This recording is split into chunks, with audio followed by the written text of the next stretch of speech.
ሰላም ሰላም በመላው ዓለም የምትገኙ ኢትዮጵያውያን በሙሉ እንደምን አደራችሁ፣ እንደምን ዋላችሁ፣ እንደምን አመሻችሁ።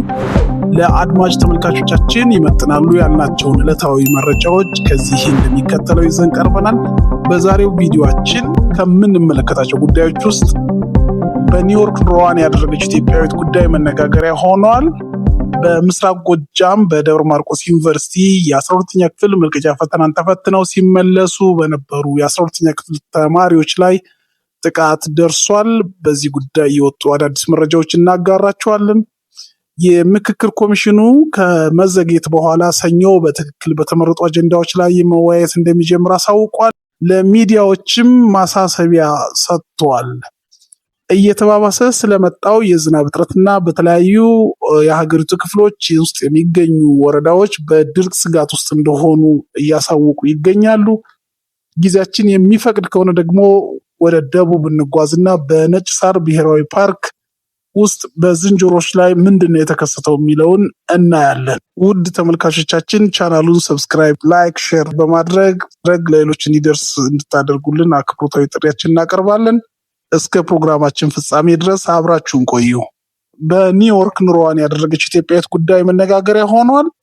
የሚገርመው ይህች ኢትዮጵያዊት ስሟ ቪኪ እንደምትባል ገልጻለች። ሁላችንም እንደምናውቀው በታላላቅ ጎዳናዎች ላይ እየተገኙ ስለ ግለሰቦች ኑሯቸውን ምን ያህል እንደሚያገኙ ወርሃዊ ወጫቸውን በተመለከተ የተለያዩ የሶሻል ሚዲያ ክሬተሮች ጥያቄዎችን ያቀርባሉ።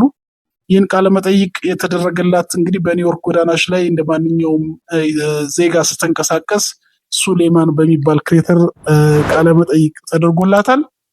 በቃለመጠይቁ ውስጥ ከየት እንደሆነች፣ ኒውዮርክ መኖር ከጀመረች ምን ያህል እንደሆናት ይጠይቃታል። And I'm a model, so. And how is all of that going so far? So far it's going great. I'm a full-time acting and singing student and I'm loving it. That's amazing. How much money do you spend per month living in New York City, including everything? Per month I would say about like 35,000. How do you spend it? Rent, shopping, going out every day. Not every day, but a few times a week. Dinners, I don't know, like tennis, working out, spas, and yeah. And how do you make that money? I just do. You just do? Yeah. You manifest it. በቪዲዮ ላይ እንደሰማችሁት ልጅቷ የሙሉ ጊዜ የትወና ወይም የአክቲንግ እና የሙዚቃ ተማሪ እንደሆነች ትናገራለች። ነገር ግን ወርሃዊ ወጪዋን ሲጠይቃት የሰጠችው ምላሽ $35,000 እንደምታወጣ ገልጻለታለች። ምናልባትም ወደ ኢትዮጵያ ብር ሲቀየር ወደ 6 ሚሊዮን አካባቢ የሚሆን ይሆናል። ይሄ ነው እንግዲህ የኢትዮጵያውያኖችንም ሌሎች ዜጎችንም መነጋገሪያ እንድትሆን ያደረጋት። አስቡት፣ በወር ነው ይሄ ወጪ የሚወጣው። እዚህ ላይ ብዙ ነገሮች ሊነሱ ይችላሉ። ምናልባት ልጅቱ በጣም ከፍተኛ ገቢ ካላቸው ቤተሰቦች የተገኘች ልትሆን ትችላለች ተብሎ ሊታሰብ ይችላል። ምናልባትም እውነትም ላይሆን ይችላል ሊባል ይችላል። ያው የተለያየ ሰው የተለያየ ሀሳቦችን ሊሰጥበት ይችላል። ልዩነቱን ለማየት ያክል እዛው ቪዲዮ ላይ ሌሎች ኢንተርቪው የተደረገላቸው የተለያዩ ሀገር ዜጎች አሉ በዛው በኒውዮርክ ከተማ ውስጥ ነዋሪ ሆኑ። እስኪ አብረን Per month living in Pasadena, California, including everything. I would say I spend around $2,500. Can I spend? And how much money do you spend per month living in New York City, including everything? 5,000 to 6,000 Okay. average. How much money do you spend per month living in New York City, including everything? I would say like around 10,000. And what's your name? አብዛኛዎቹ ሲጠየቁ $5,000፣ $2,500፣ $6,000፣ $10,000 ከዛ ብዙ የዘለለ አይደለም እና ይሄ ከኢትዮጵያውያን የኢኮኖሚ ሁኔታ ጋር ሲነጻጸር ትንሽ ለሞራልም ለህሊናም የሚከብድ ገንዘብ ስለሆነ ያው ብዙዎች የተነጋገሩበት ይገኛሉ። በተጨማሪም ነገሩን በደንብ እንድናየው የሚያስገድደን ይህች ልጅ የሙሉ ጊዜ ተማሪ ነች። ቃለመጠይቅ አድራጊውም ምን ሰርተሽ ነው ይህን ያክል ገቢ የምታገኘው የሚለውን ጥያቄ ሲያቀርብላት ግልጽ የሆነ ክሊር የሆነ የቢዝነስ ስትራቴጂ አልተናገረችም እና ጥርጣሬ ውስጥ ከገንዘቡ መጋነን የተነሳ ጥርጣሬ ውስጥ እንዲገባ ያስቻለውም ይሄ ጉዳይ ይመስለኛል። አንዳንድ መረጃዎችን ዞር ብዬ ለማየት ስሞክር ምናልባትም የከፍተኛ ባለስልጣን ልጅ እንደሆነች የሚጠቁሙ መረጃዎች ወጥተዋል።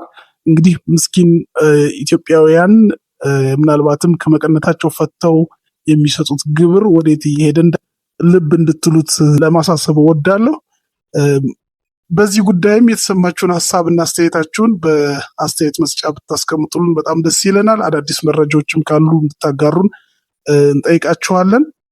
በቀጣይነት የምናገኘው መረጃ የሚሆነው 12ኛ ክፍል የመልቀቂያ ፈተናን ለመፈተን ወደ ደብረ ማርቆስ ዩኒቨርሲቲ አምርተው ፈተናቸውን ጨርሰው ወደ ቤታቸው እየተመለሱ በነበሩ ተማሪዎች ላይ የተከፈተውን ጥቃትና በተማሪዎች ላይ የደረሰውን ጉዳት ይሆናል።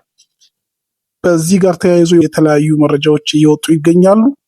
የመጀመሪያው መረጃ የሚሆነው ቢቢሲ ያነጋገራቸው የአካባቢው ነዋሪዎችን ጠቅሶ ያነጋገራቸው ሲሆን በሌላ በኩል ደግሞ እነዚህ ቢቢሲ ያነጋገራቸውና ስማቸው እንዳይገለጽ የጠየቁ የቢቢሲ ምንጮች ሐምሌ 9 ቀን 2018 ዓ.ም ከምሽቱ 12 ሰዓት ከ30 አካባቢ በቢቡኝ ወረዳ 12ኛ ክፍል መልቀቂያ ፈተና ወስደው ወደ ቀያቸው በመኪና በሚመለሱ ተማሪዎች ላይ ታጣቂዎች በከፈቱት ተኩስ ጉዳት መድረሱን ተናግረዋል። በጥቃቱ ቀላልና ከባድ ጉዳት የደረሰባቸው ተማሪዎች በቢቡኝ ወረዳ የመጀመሪያ ደረጃ ሆስፒታል ሕክምና እርዳታ እየተደረገላቸው መሆኑን ተገልጿል። ቢቢሲ በአካባቢው ከሚንቀሳቀሱ ታጣቂ ቡድን በጥቃቱ ዙሪያ አስተያየት ለማግኘት ሙከራ እንዳደረገ ገልጿል። ነገር ግን እንዳልተሳካለት ነው ያሳወቀው። ጥቃቱ የደረሰው በዋናነት በወረዳዋ በወይኗ ቀበሌ ሞሰባ ሽሜ አቦ በሚባል አካባቢ እንደሆነ ጨምሮ ገልጿል። በሌላ በኩል ግን እየወጡ ያሉ መረጃዎች እንደሚያሳዩት እነዚህ 12ኛ ክፍል ተፈታኞች ተፈትነው ወደ ቤታቸው በሚመለሱበት ሰዓት በአካባቢው የሚገኘው የመከላከያ ሰራዊት አጀብ እንዳደረገላቸውና በዛ በአካባቢው ያለው ታጣቂ ተኩስ እንደከፈተባቸው ሳዩ መረጃዎች እየወጡ ነው። ምናልባትም አንዳንዶቹ እንደሚሉት ከሆነ ወደ አካባቢው ለመግባት እንደ ተማሪዎችን እንደ ጋሻ ተጠቅሞ ለማለፍ የሞከረ የመከላከያ ሰራዊት እንደሆነ መረጃዎች እየወጡ ይገኛሉ። ስለዚህ በሁለቱም ወገን ያለው መወነጃጀል እንጂ ለጥፋቱ ኃላፊነት የወሰደ አካል እስካሁን ድረስ የለም። አንደኛው ቡድን ታጣቂዎችን ይወነጅላል፣ ሌላኛው ቡድን ደግሞ ንጹሐንን እንደ ጋሻ እንደ ጦር ጥበብ እየተጠቀመ ነው ብሎ ይወነጅላል። ነገር ግን የተከሰተው ክስተት በየትኛውም ወገን ቢሆን እጅግ በጣም አሳፋሪና ዘግናኝ ወንጀል እየተፈጸመ ነው። ንጹሐን ተማሪዎች ናቸው። ፈተና ተፈትነው ነው የሚመለሱት። አጀብም አያስፈልጋቸውም። ምናልባትም እንኳ ይህ ነገር ተፈጽሞ ከሆነና ታጣቂዎችም ያንን አይተው ከሆነ ውጊያ ባለመክፈት ለንጹሐን ሲሉ ራሳቸውን ቢያቅቡ የተሻለ ነበር ብለን እናምናለን። እስካሁን ድረስ ባለው መረጃ መሰረት እንግዲህ የሞቱ ሰዎች የሚል ሪፖርት የወጣ የለም። ጉዳት የደረሰባቸውም በቶሎ አገግመው ወደ ጤንነታቸው እንዲመለሱ ምኞታችን ነው። ወደ ቀጣዩ ወሬያችን ስናልፍ የሀገራዊ የምክር ኮሚሽኑ እናገኛለን። ሀገራዊ ምክር ኮሚሽኑ መግለጫ ሰጥቷል። ህዝቡ ከተሳሳቱ መረጃዎች ራሱን እየጠበቀ በሂደቱ ላይ ያለውን እምነት እንዲያጠናክር ጥሪ አቅርበዋል። የኢትዮጵያ ሀገራዊ የምክክር ኮሚሽን ሐምሌ 8 ቀን የተጀመረውን እና ታሪካዊ ብሎ እየጠራው ያለውን የምክክር ጉባኤ አስመልክቶ በአንዳንድ ግለሰቦች እና ቡድኖች በማህበራዊ ሚዲያ የሚሰራጩ ከእውነት የራቁና የተሳሳቱ መረጃዎችን ህዝብ እንዳያስተናግዳቸው በማሳሰብ በመላው ሀገሪቱ ዜጎች ከኮሚሽኑ በሚወጡ ይፋዊ መግለጫዎች እና በስፍራው በሚገኙ መገናኛ ብዙሃን ብቻ መረጃዎችን በመከታተል ለምክክር ሂደቱ መሳካት ድጋፋቸውን እንዲያጠናከሩ ጥሪ አቅርበዋል። ኮሚሽኑ በተጨማሪም ሲገልጽ የመናገር ነጻነትን ሙሉ በሙሉ እንደሚያከብር፣ ገለልተኛ ተቋም እንደሆነ፣ ሰፊው የኢትዮጵያ ህዝብም ከተሳሳቱ መረጃዎች እንዳይደለል እንዳይደናገር እውነታውን ለህዝብ ይፋ የማድረግ ኃላፊነት እንዳለበት ገልጿል። ምክክሩ ከተጀመረባቸው የመጀመሪያዎቹ 4 ቀናት ጀምሮ ተሳታፊዎች የተጣለባቸውን ታላቅ ሀገራዊ ኃላፊነት በአግባቡ እንዲወጡ፣ እርስ በርስ እንዲተዋወቁ እንዲሁም ለሂደቱ ጠቃሚ የሆኑ የእውቀትና የስነልቦና ዝግጅት እንዲያደርጉ ምቹ መደላድል እየፈጠረ እንደነበረ ገልጿል። ሆኖም ይህ የሆነ ባለበት ወቅት አንዳንድ አካላት ምክክሩን ለመጀመር እክል እንደገጠመው አድርገው የተሳሳተ ወሬ ሲያሰራጩ መታየታቸውን ኮሚሽኑ ጠቁሟል። ነገር ግን እንግዲህ ይህ የኮሚሽኑ መግለጫ በብዙ መልኩ ሲፈተሽ ክፍተቶች ያሉበት ነው። እነዚህ የሚወጡ መረጃዎች ከራሳቸው ምክክሩን ከሚሳተፉ አካላት እንደሆነ የሚታወቅ ነው። በመጀመሪያ ደረጃ ምክክሩ በራሱ ለግል ሚዲያዎች ዝግ መደረጉ ጥርጣሬውን እንዲሰፋ ያደርገዋል። ከዛ ውጪ ከአሁን በፊትም የምክክር የኮሚሽኑ አካላት የነበሩ አካላት በተለያየ ምክንያት ከኮሚሽኑ ሲወጡ ይፋዊ የሆነ መግለጫ ለመስጠቱ፣ መረጃዎች በትክክል ለህብረተሰቡ አለመድረሳቸውም ይህ ጥርጣሬው እንዲሰፋና ወደ ሌሎች የመረጃ አማራጮች እንዲሄድ እያደረገው መሆኑ ይታወቃል። ይህ ባለበት ሁኔታ ነው እንግዲህ ማሳሰቢያውን የሰጠው። ነገር ግን ከዚህ ጋር ተያይዞ ቀን ድረስ ምንም አይነት ምክክር እንዳልተካሄደ የውስጥ የወጡ መረጃዎች ያመለክታሉ። እንዲሁም አንድ ተመካካሪ ቡድን በአንድ አጀንዳ ላይ ብቻ እንዲመክር ኮሚሽኑ ያስቀመጠው አሰራር ዋና የቅሬታ ምንጭ መሆኑን መረጃዎች እየወጡ ይገኛሉ። በርካታ ተመካካሪዎች በጉዳዩ ዙሪያ ለኮሚሽኑ ቅሬታ ማቅረባቸውን ተጠቅሰዋል። ለቅሬታዎቹ ምላሽ የሰጡ ኮሚሽነሮች ሁሉንም ቡድኖች በሁሉም አጀንዳዎች ላይ ተመጣጣኝ ውክልና እንዲኖራቸው ይደረጋል ማለታቸው ተነግሯል። እንግዲህ ነገ ይቀጥላል ተብሏል። ነገ በትክክለኛ በአጀንዳዎቹ ላይ በ8ቱም አጀንዳዎች ላይ መወያየት ይጀመራል የሚል መረጃ ወጥቷል። ወደ ቀጣዩ መረጃ ስናልፍ የተስፋፋ የመጠሩን የድርቅ ስጋት እናያለን። መናኸሪያ ሬዲዮ እንደዘገበው በአማራ ክልል ሰሜን ጎንደር ዞን በሚገኘው የጃን አሞራ ወረዳ በዘንድሮ የመኸር እርሻ ወቅት ባጋጠመው ከፍተኛ የዝናብ እጥረት ምክንያት ከባድ ድርቅ እየገጠመ መሆኑን የወረዳው ኮሚኒኬሽን ጽሕፈት ቤት ማሳውቋል።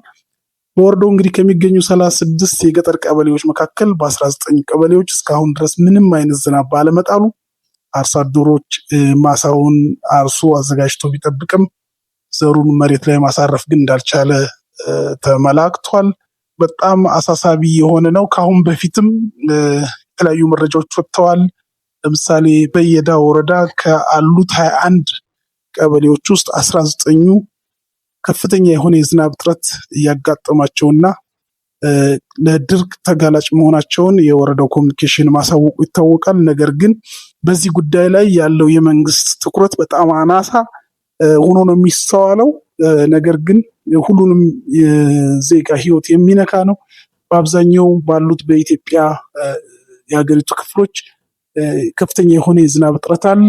የኢትዮጵያ ሜትሮሎጂም እንዳስታወቀው በአብዛኞቹ ከሚጠበቀው በታች ዝናብ እንዳለ ነው እየጠቆመ ያለው። ምንም አይነት እርምጃዎች ግን አለመወሰዳቸው መጪውን ጊዜ በጣም አሳሳቢ እንዲሆን ያደርገዋል። ወደ መጨረሻው ወቅታዊ መረጃ ስናልፍ የምናገኘው በአርባ ምንጭ ከተማና በነጭ ሳር ብሔራዊ ፓርክ የተፈጠረውን የዝንጀሮች ጉዳይ ይሆናል። የነጭ ሳር ብሔራዊ ፓርክ አስተዳደር ጽሕፈት ቤት ፓርኩ የዝንጀሮ መንጋ በአካባቢው ማህበረሰብ ላይ የሚያደርሰውን ተደጋጋሚ ጥቃት ለመቀነስ በማለም ዝንጀሮዎችን በጦር መሳሪያ መግደል እንደሚጀምር ማስታወቁ ይታወቃል። ጽሕፈት ቤቱ በዝንጀሮ መንጋው በአርባ ምንጭ ዩኒቨርሲቲ፣ በአርባ ምንጭ ከተማ በተለምዶ ቴሌቪዥን በሚባለው ሰፈር፣ በአርባ ምንጭ አውሮፕላን ማረፊያ እና በአርባ ምንጭ አጠቃላይ ሆስፒታል አካባቢ በነዋሪዎች ላይ ተደጋጋሚ ጥቃት ስለማድረሱ አቤቱታዎች ደርሰውኛል ብሏል። ይህም ብቻ ሳይሆን የፍርድ ቤት ትዕዛዝም እንደወጣ ነው መረጃዎች የሚያሳዩት። ነገር ግን ያው የተፈጠረው የዱር እንስሳትና በሰው ልጆች መካከል የሚፈጠር ግጭት ነው። ለመፍታት የታቀደው እርምጃ በመውሰድ ነው። ለአካባቢዎች ነዋሪዎች ደህንነት አንጻር አስፈላጊ ቢመስልም ነገር ግን ከዓለም አቀፍ የዱር እንስሳት ጥበቃ ህግጋትና ከእንስሳት መብት ተሟጋጆች እይታ አንጻር በርካታ ጥያቄዎችን፣ ተቃውሞችን የሚያስነሳ ነው። የተለያዩ ሀሳቦች፣ አስተያየቶች ሊሰጡ ይችላሉ።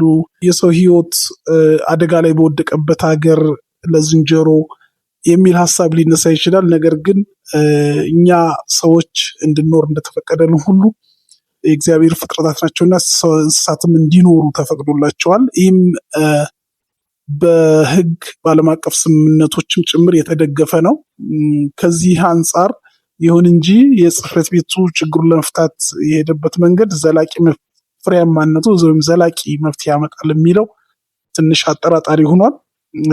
የኢትዮጵያ እንዲሁም ነጭ ሳር ብሔራዊ ፓርክ በዓለም አቀፉ የተፈጥሮ ጥበቃ ህብረት ወይም IUCN መስፈርት የሚያሟላና በብሔራዊ ደረጃ ጥብቅ ከሆኑ የዱር እንስሳት መጠለያዎች ውስጥ አንዱ ነው። በፓርክ ውስጥ የሚገኙ እንስሳት ፓርኩን ለቀው ቢወጡ እንኳ በሳይንሳዊ ጥናት ላይ ባልተመሰረተና በጅምላ የመግደል እርምጃ የአገሪቱ ፓርኮች አስተዳደር የዱር እንስሳት ጥበቃ ስም በዓለም አቀፍ ደረጃ አደጋ ላይ ይጥለዋል። ይህ ድርጊት ለኢትዮጵያ የዱር እንስሳት ጥበቃ ያላትን ዓለም አቀፍ ቁርጠኝነት ያደበዝዛል። ውድ ተከታታዮቻችን የዕለቱን መረጃዎችን በዚህ ፈጸምን። አብራችሁን ስለቆያችሁ እጅግ አድርገን እናመሰግናችኋለን። መልካም ቆይታ ይሆንላችሁ።